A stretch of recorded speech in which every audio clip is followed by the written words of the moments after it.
Bom dia! Na aula de hoje nós vamos falar sobre transformação isocórica ou isométrica ou isovolumétrica. Lembrando que é a continuação do conteúdo do estudo dos gases. Essa transformação é quando os gases na transformação mantêm o volume constante e alteram os valores da temperatura e da pressão. Exemplo. Então quer dizer o quê? Que o volume vai ser constante, o valor não vai ser alterado, o volume. A única coisa que vai ser alterado, o valor vai ser a temperatura e a pressão. São os únicos valores que vai ser alterado nelas agora. E lembrando que a temperatura a gente sempre trabalha em Kelvin, então nós temos que fazer a conversão se for necessário. E a pressão é diretamente proporcional à temperatura. Observe abaixo o aumento da pressão, aumenta também a temperatura. Da mesma forma, se aumenta a temperatura, também aumenta a pressão. Então, quer dizer, quando você está aquecendo algo, a pressão vai aumentar. Quer dizer que e o volume permanece a mesma coisa, só que a pressão dentro aumenta. E se nós aumentar a pressão, a temperatura também vai aumentar. Então vai ficar mais quente, certo? E com isso, nós chegamos na redução da fórmula. A única fórmula é pressão dividida por temperatura 1 e pressão 2 dividida por temperatura 2. Vamos num exemplo aqui de exercício para compreender melhor. Vamos lá. Um gás no estado 1 apresenta um volume de 14 litros, que é o volume dele. Só que nesse estado o volume para nós não interfere em nada, sempre a mesma coisa. A pressão é de 5 atm. Então já tem uma pressão 1. Pressão 1, 5. E a temperatura de 300 Kelvin. Olha, eu tenho uma temperatura 1 de 300 Kelvin. Como ele já está dando como temperatura em Kelvin, não preciso fazer a conversão. Qual será a pressão do gás em um estado 2? Olha, ele quer saber a pressão, então ele quer saber a pressão 2. Se o volume permanece igual a 14 litros, então não tem uma alteração no volume, mas a temperatura passa para 273 Kelvin. Então, aqui já errei. Aqui ele está procurando, aqui é a temperatura 2 que ele quer. Aqui é 273, a temperatura 2. Ele quer a pressão 2. Com isso, nós temos a fórmula. Pressão inicial dividido pela temperatura inicial igual a pressão final dividido pela temperatura final. Então tá. Aqui, isolamos a pressão final, porque nós queríamos saber a pressão final. Então nós apenas isolamos ela. Assim fica mais fácil para nós calcular. Então, onde que a pressão inicial é 5 atm, vezes a temperatura final, 373, dividido pela temperatura inicial. 5 vezes 273 dividido por 300. Então a pressão final é 4,5 atm. Bem simples a fórmula, igual às anteriores dela. Mais um exemplo aqui.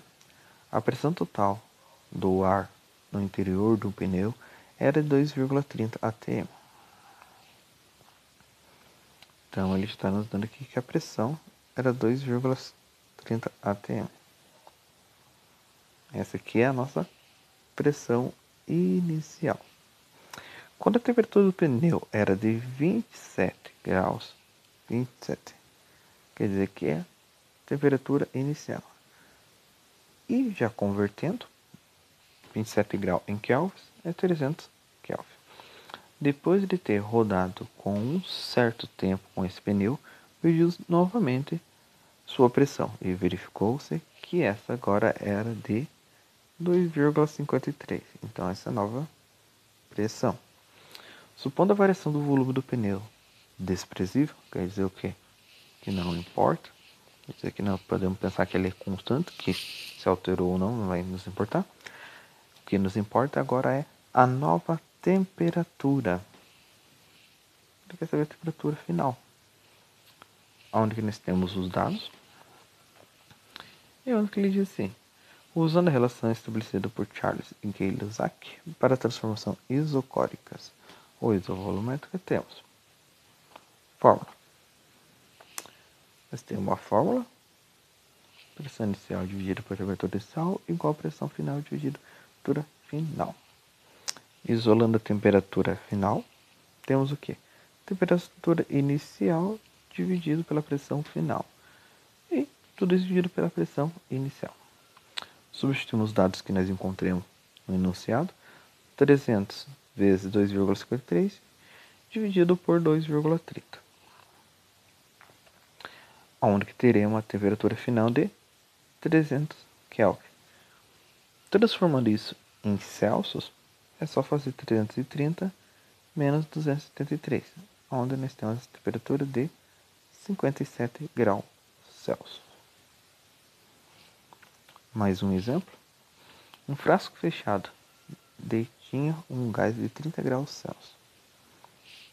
Ó, já achamos a temperatura inicial. 30 graus Celsius, convertendo em Kelvin, 303 Kelvin. E uma pressão de 3,2 atm. Então, essa é a pressão dele, pressão inicial. 3,2 atm. Se provocarmos uma elevação na temperatura para 230 graus Celsius, então, quer dizer que nós de 30 graus Celsius, vamos levar essa temperatura para 230, transformando em Kelvin 503. Qual será a nova pressão? Então, ele quer saber a pressão final. Então, com isso, nós temos a aplicação na fórmula, que facilita muito para nós, porque já foi deduzido para nós. Onde, isolando a pressão final, aqui só tem um erro de digitação, final, não inicial, aqui, nós temos o que? Temperatura final vezes pressão inicial dividido por temperatura inicial. Então, nós vamos ter 503 vezes 3,20, a resposta que der, dividindo por 303. Onde que nossa pressão final, aqui final, 5,31 atm. Então, com isso, ajuda vocês a entender e compreender melhor para a resolução dos exercícios. Tenham uma boa semana e bons estudos.